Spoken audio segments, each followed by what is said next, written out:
नमस्ते, आपके साथ मैं हूं जयप्रकाश शर्मा और आप देख रहे हैं हमारा खास कार्यक्रम माहौल टाइट है। तो माहौल टाइट में आज हम मुद्दे की बात करेंगे और मुद्दा बहुत महत्वपूर्ण है। जो दर्शक हमें YouTube या हमारे Facebook पर ये हमारा शो देख रहे हैं तो ज्यादा से ज्यादा शेयर जरूर करें, क्योंकि हम आज आपको एक ठगी का एक अनोखा तरीका बताएंगे और अगर आपको भी कोई ठगी करता है तो आप अलर्ट हो जाएंगे और लोग भी अलर्ट होंगे। तो इसलिए हमारे आज के शो को जरूर शेयर करिएगा। तो माहौल टाइट में आज हम बात करेंगे डिजिटल तांत्रिक का तिलिस्म। आपने नाम पढ़ ही लिया होगा, डिजिटल तांत्रिक का तिलिस्म। ये सुनने में आपको अजीबोगरीब लग रहा होगा, ये कहां से शब्द आ गया। आज इसी के बारे में तो आपको बता रहे हैं। अंधविश्वास और पाखंड पर भरोसा कर लोग अक्सर तांत्रिकों के चक्कर में फंस जाते हैं और ऐसी गलती कर बैठते हैं जिसका खामियाजा उन्हें भुगतना पड़ता है। राजधानी लखनऊ में एक कारोबारी डिजिटल तांत्रिक के चंगुल में फंस गए। और जी हां, जो आपने कभी नहीं सुना होगा ये शब्द, मैं जैसे ही पहले बोल रहा था कि ये शब्द आपने पहली बार सुना होगा, तो ये डिजिटल तांत्रिक, ये वो बाबा होते हैं जो ऑनलाइन प्लेटफॉर्म के जरिए लोगों से जुड़ते हैं और उनके दुखों परेशानियों को दूर करने के नाम पर उन्हें काले जादू की दुनिया में जकड़ लेते हैं। लखनऊ के कारोबारी भी डिजिटल तांत्रिक के षड्यंत्र का शिकार हो गए। कारोबार में बढ़ोतरी के नाम पर डिजिटल तांत्रिक ने जाल में फंसाकर 65 लाख रुपए की ठगी कर ली। सही सुना आपने, 65 लाख रुपए। तो पहले आप ये रिपोर्ट देखिएगा, फिर हम एक्सपर्ट से जानेंगे कि आपको इन ठगों से कैसे बचाना है।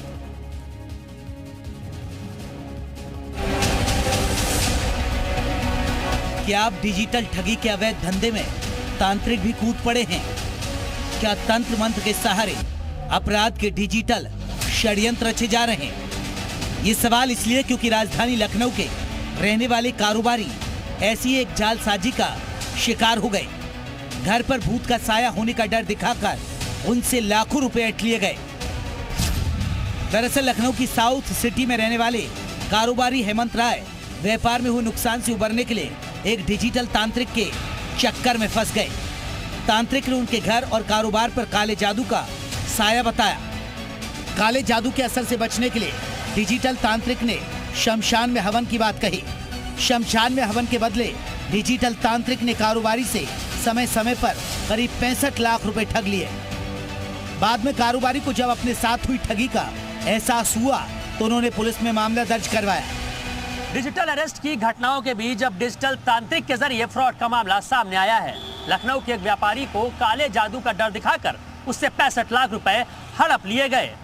व्यापार में हो रहे नुकसान के समाधान के लिए जब व्यापारी ने डिजिटली इस तांत्रिक से संपर्क किया तो उसने समय समय पर उससे 65 लाख रुपए हड़प लिए। जब व्यापारी को यह एहसास हुआ कि उसके साथ ठगी हो रही है तो उसने अब लखनऊ के हजरतगंज थाने में मुकदमा दर्ज करा दिया गया है और पुलिस इस मामले की फिलहाल पड़ताल कर रही है। लखनऊ की ही तरह नोएडा में भी डिजिटल ठगी का मामला सामने आया है।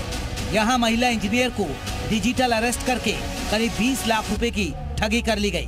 दरअसल पीड़ित महिला इंजीनियर एक IT कंपनी में काम करती है। बीते दिनों उनके मोबाइल फोन पर अनजान नंबर से फोन आया। कॉलर से खुद को फेडेक्स इंटरनेशनल कुरियर सर्विस का कर्मचारी बताया। साथ ही कहा कि महिला इंजीनियर के नाम से एक कुरियर ईरान जा रहा है।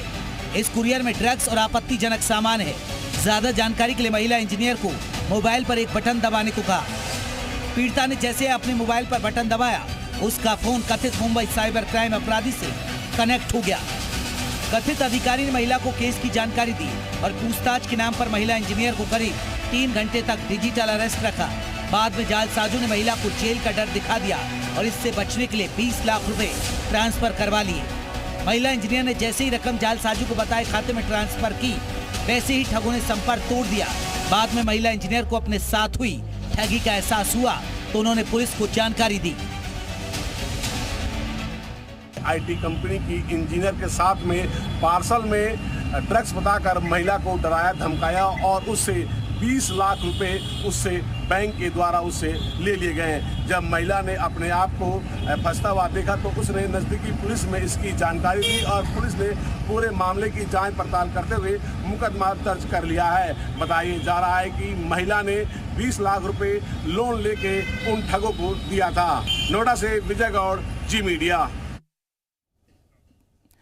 तो आपने देखा कैसे ठगी हो गई एक कारोबार से, कैसे एक महिला को डिजिटल अरेस्ट करके उससे भी ठगी हो गई। तो आपको सावधान रहने की जरूरत है। बार बार हम कह रहे हैं, क्योंकि आप कहीं भी कैसे भी आपको ठगा जा सकता है। हमारे साथ कई खास मेहमान, मैं जल्दी से परिचय करा दूं अपने मेहमानों का। राहुल मिश्रा रहेंगे, साइबर एक्सपर्ट है। राहुल जी बहुत बहुत स्वागत है। हमारे साथ डीएसपी हैं अनिरुद्ध सिंह जी। डीएसपी साहब बहुत बहुत स्वागत है आपका भी। हमारे साथ सुधीर शास्त्री हैं, पाखंड विरोधी कार्यकर्ता है। सुधीर जी आपका बहुत बहुत स्वागत है। सबसे पहले साइबर एक्सपर्ट है, मैं उनके पास रुक करता हूं और आपको बता दें डीएसपी साहब है अनिरुद्ध जी। अनिरुद्ध जी आपको बताएंगे बहुत सारी केस स्टडी, कैसे कैसे लोगों को ठगा जाता है और कैसे कैसे आपको बचना है। राहुल मिश्रा जी, ये जो ठगी का मामला आया, ये एक बड़ा अजीबोगरीब मामला सामने आया। डिजिटल तांत्रिक हम एक शब्द दे रहे हैं, क्या देना ठीक है? जी मेरे हिसाब से तमाम तरीके हैं, अलग अलग प्रोफेशन से लिंक होकर के साइबर फ्रॉडस्टर्स फ्रॉड परफॉर्म करते हैं। सो उनका बेसिक मॉडस ऑपरेंडी होता है कि हमें किसी व्यक्ति के साथ फ्रॉड करना है। वो फ्रॉड हो सकता है वो पुलिस ऑफिसर बन के करें या तांत्रिक बन के करें, या हो सकता है कोई कस्टमर केयर ऑफिसर बन करके भी ये ठगी की जा रही हो। तो ये अलग अलग प्रोफेशन से फ्रॉडस्टर्स अपने आप को लिंक कर लेते हैं। इनका सिंपल सा कंसेप्ट होता है कि अगले व्यक्ति से हमें पैसे निकालने हैं। पैसे निकालने के तरीके भी अलग अलग होते हैं। जैसे अभी आपने जो केस बताया जिसमें तांत्रिक बन के अगले व्यक्ति ने पैसा निकाला, तो ये पैसा निकालने का जो मॉडस ऑपरेंडी होता है वो काफी हद तक आपके सोशल मीडिया से लिंक होता है। मतलब जैसे इन व्यक्ति ने जिनके साथ भी फ्रॉड हुआ, इन्होंने किसी नंबर को सर्च किया होगा गूगल पे। फ्रॉड करने वाले लोग क्या करते हैं, अपने नंबर्स को अलग अलग येलो पेजेस पे लिस्ट कर देते हैं। तमाम जो येलो पेजेस की साइट्स होते हैं उन पे लिस्ट कर देते हैं और उसका प्रॉपर एसईओ करवाते हैं, या अपनी वेबसाइट बनवा करके उसका एसईओ करवाते हैं, जिससे उनके रिजल्ट्स टॉप सर्च में आने लगते हैं। एसईओ एक तकनीक होती है जिसके माध्यम से ऑर्गेनिक वे में रिजल्ट्स को टॉप पे लाया जा सकता है। इसके बाद क्या होता है, अगला व्यक्ति उस नंबर पे फोन करता है। फोन करने के बाद अगला व्यक्ति क्या करता है, आपके बारे में बहुत सारी जानकारियां इकट्ठा करता है। वो जानकारी कहां से मिलती है, आपके सोशल मीडिया से। जैसे कोई व्यक्ति किसी का फोन नंबर सर्च करे या ईमेल आईडी सर्च करे तो उसका फेसबुक प्रोफाइल मिल जाएगा। अब फेसबुक प्रोफाइल पे किन किन लोगों ने कमेंट कर रखे हैं, या वो व्यक्ति कहाँ का रहने वाला है, क्या प्रोफेशन वो करता है, कहाँ घूमने जा रहा है, ऐसी तमाम जानकारियां फ्रॉडस्टर्स को मिल जाती हैं। तो हो सकता है उस तांत्रिक को भी ऐसी तमाम जानकारियां वहां से मिल गई हो, डिजिटल तांत्रिक जिसको भी आप कह रहे हैं। फिर वो व्यक्ति उन जानकारियों लेकिन राहुल जी एक बहुत महत्वपूर्ण सवाल है। सबसे बड़ी बात है कि एजुकेटेड लोग भी फंस जाते हैं। एक नोएडा का हम दिखा रहे, जो एक इंजीनियर है, महिला इंजीनियर, वो फंस गई। बहुत सारे केसेस आते हैं, बहुत सारे केसेस डिजिटल अरेस्ट के। तो साइबर क्राइम को इंटेलेक्चुअल क्राइम कहा जाता है। कहा जाता है कि पढ़ा लिखा व्यक्ति ही साइबर अपराध कर सकता है। और इसमें फंसता कौन है, ट्रैप कौन होता है? ऑब्वियसली पढ़ा लिखा व्यक्ति। एक अनपढ़ व्यक्ति है जिसके पास गूगल पे नहीं है, जिसको टेक्नोलॉजी की समझ नहीं है, तो ऑब्वियसली उसके साथ साइबर अपराध नहीं हो सकता। साइबर अपराध उसी के साथ होता है जो पढ़ा लिखा व्यक्ति होता है। ये बहुत अच्छी बात आपने कही। मैं राहुल जी लौटूंगा क्योंकि और भी मेहमान मेरे साथ जुड़े, और भी बिंदु पर आपसे चर्चा करूंगा। राहुल जी ने बहुत अच्छी बात कही। देखिए, जो साइबर क्राइम है उसका सबसे ज्यादा शिकार वही होते हैं जो आप हाई टेक्नोलॉजी से जुड़े, मोबाइल से जुड़े। जो गांव का आदमी है जिस पर कीपैड का मोबाइल होगा, तो वो शायद इन चीजों से दूर रहता है। अनिरुद्ध जी है, डीएसपी है। अनिरुद्ध जी, बहुत सारे केसेस आपने देखे हैं, किस तरह की घटनाएं आप लोगों के सामने आती है, किस तरह के केस स्टडी आपके सामने हैं जो हमारे दर्शकों से आप शेयर कर सके, जिससे वो जागरूक हो सके, और खासकर ये जो 2 घटनाएं हमने आपको दिखाई हुई रिपोर्ट के जरिए। पहले नमस्कार। देखिए, जो अभी ये जो आपके राहुल जी बोल रहे थे, इस बात से मैं एग्री नहीं करता हूँ कि पढ़ा लिखा ही साइबर ठगी का शिकार होता है, या तो साइबर ठग का पढ़ा लिखा होना या गैर पढ़ा लिखा होना ये कोई जरूरी नहीं, मैंडेटरी नहीं है। जो केसेस आते हैं वो 2 पॉइंट पे बेस है, एक लालच, दूसरा डर।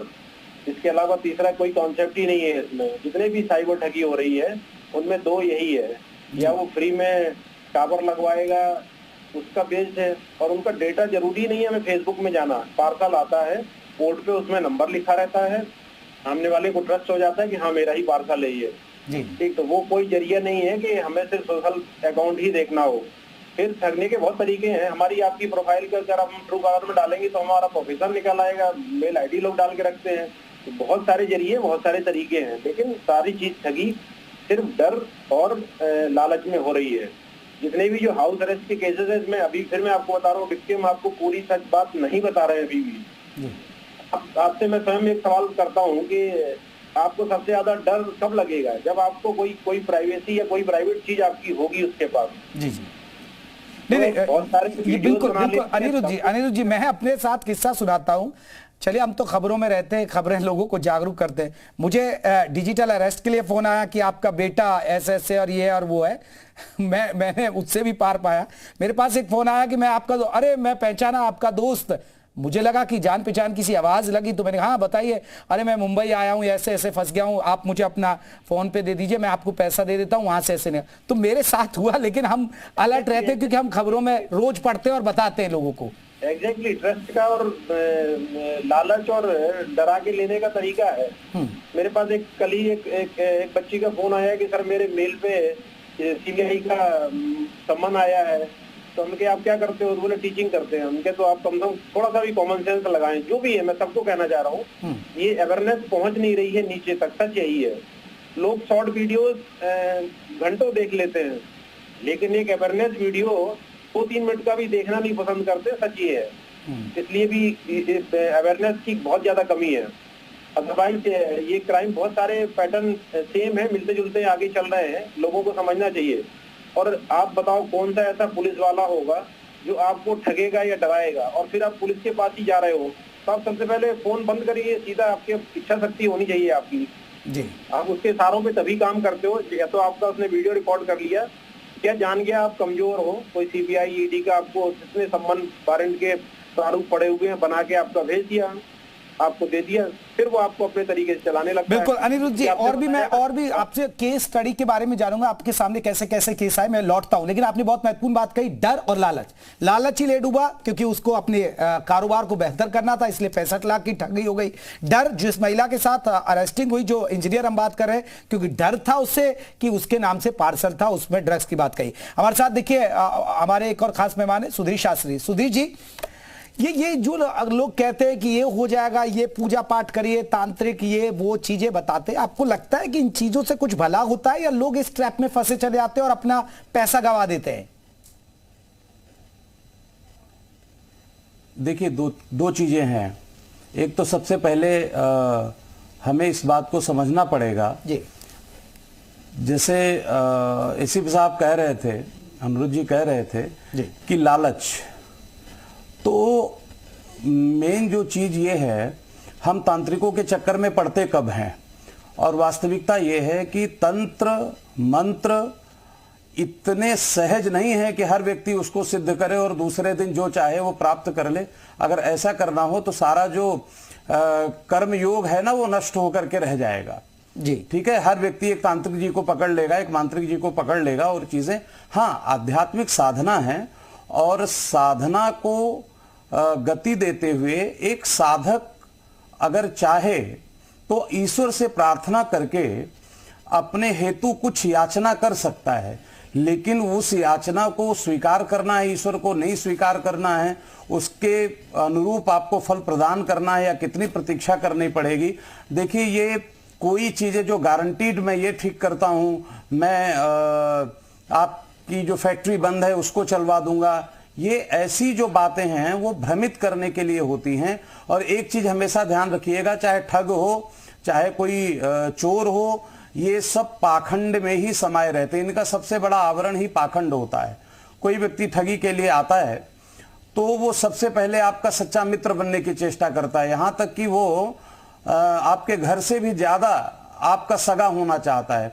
अध्यात्म में भी इस पाखंड ने पैर पसारना शुरू कर दिया है, और डिजिटल में जिस प्रकार से हर क्षेत्र में ठगी हो रही है, वैसे यहां पर भी तमाम ठगी, आपने तो एक दो बताए, हम लोग तो तमाम इस प्रकार के नित्य ऐसी बातों को हमारे लोगों के सामने आता है कि एक टेलीफोन आया और उन्होंने कहा कि आपका मुकदमा है, मैं चुटकियों में इसको समाधान कर सकता हूं। और फिर एक बार जैसे ही वो उनसे जुड़ा तो बस 1 महीने और लगेगा, अभी तो ये हो गया, अभी तो वो हो गया, इस तरीके से करके लाखों रुपए ठगते चले जाते हैं।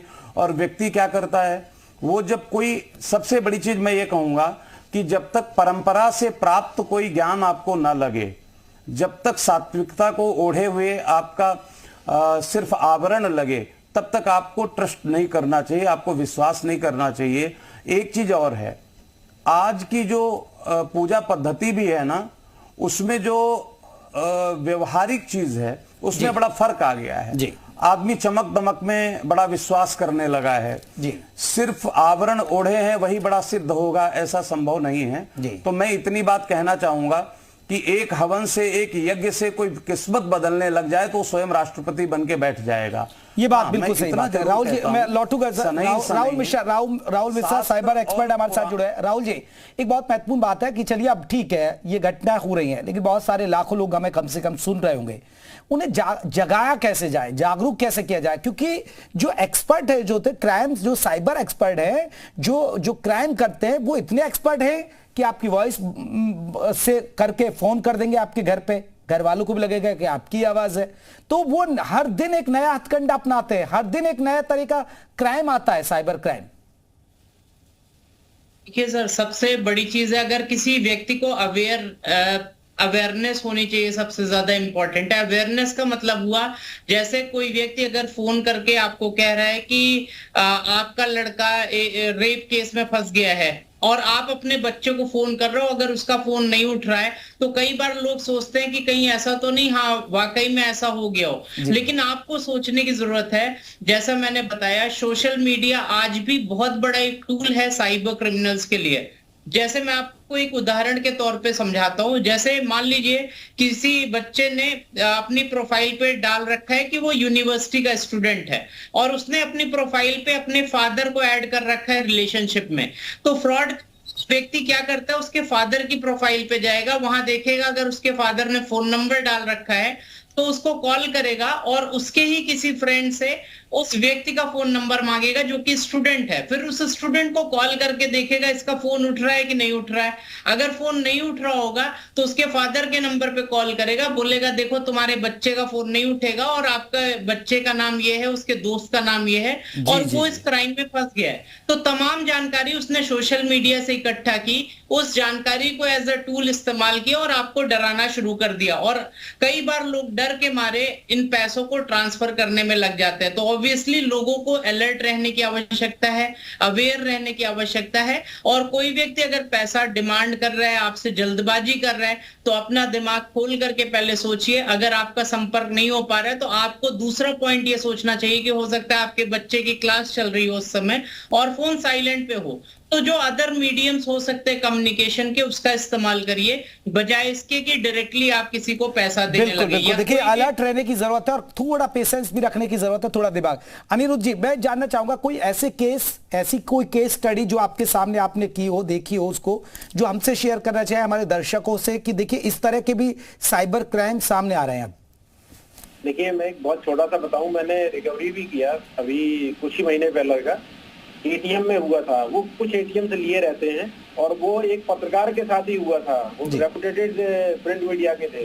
वो निकाल नहीं पा रहे तो उसने चेंज करके उनको निकाल दिया और चेंज करके उनको कार्ड देके चला गया बंदा। बंदे के पास गाड़ी में स्वैप मशीन भी थी, उसमें भी उसने पैसे स्वैप किए। आगे जाके 10 किलोमीटर बाद एटीएम में भी किए। लेकिन मैं पीछे लगा रहा तो मैं उसको झारखंड में ट्रैप किया, पकड़ा। वो रहने वाले दिल्ली के थे।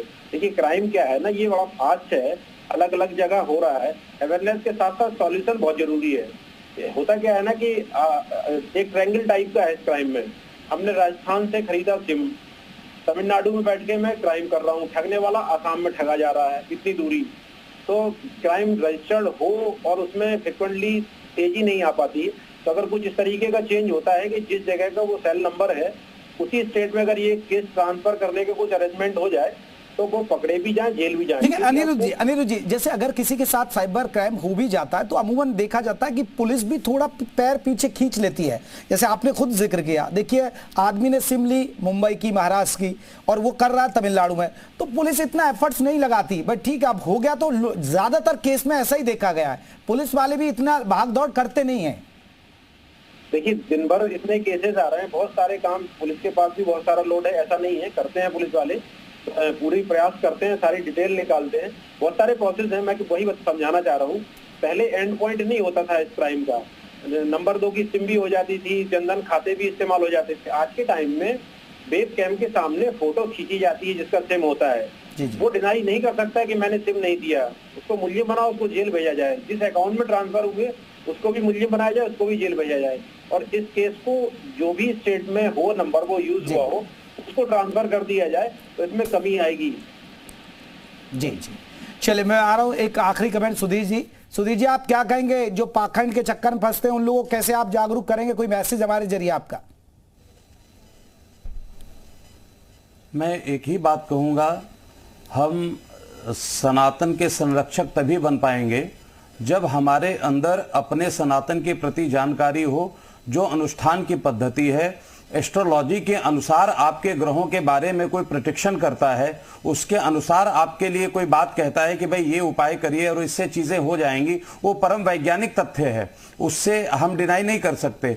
उसके अलावा अगर कोई आदमी सामने से कॉल करके कहता है कि एक दिन में मैं आपके भविष्य को बदल दूंगा, 2 दिन में मैं ये कर दूंगा, तो ये टोटल फ्रॉड की श्रेणी में आएगा। आपको इस बात को समझने का प्रयास करना चाहिए कि सदैव कर्म के आधार पर ही भविष्य आपका खड़ा हो सकता है। इसलिए इन पाखंडों से बच करके, हाँ, आध्यात्मिक साधना, अभी नवरात्रि आ रही है, नवरात्रि में अच्छे साधक साधना करके अपने जनों का, स्वयं के कल्याण के लिए प्रार्थना करेंगे। लेकिन ये जो तांत्रिक है, कोई कहेगा कि मैं कामाख्या में बैठ करके आपके लिए अनुष्ठान कर दूंगा, ये हो जाएगा, कोई कहेगा यहां बैठ करके ये कर दूंगा, तो ये सारी चीजें परंपरा से आए हुए लोगों बिल्कुल। देखिए, अब अगर आपको साइबर क्राइम से बचना है तो आपको जागरूक ही रहना होगा। और देखिए, क्योंकि जो साइबर क्राइम के जो अपराधी हैं, जो जुड़े हुए हैं, वो लगातार हाईटेक हो रहे हैं, तो हाईटेक तरीके से लोगों को ठग भी रहे हैं। आप तीनों मेहमानों का बहुत बहुत शुक्रिया, आपने हमसे बहुत महत्वपूर्ण जानकारी दी। उम्मीद करते हैं कि दर्शक भी हमारे आपकी महत्वपूर्ण जानकारियों से जागरूक होंगे। तो माहौल टाइप में बस इतना ही, छोटा सा ब्रेक के बाद भी खबरों का सिलसिला चलता रहेगा।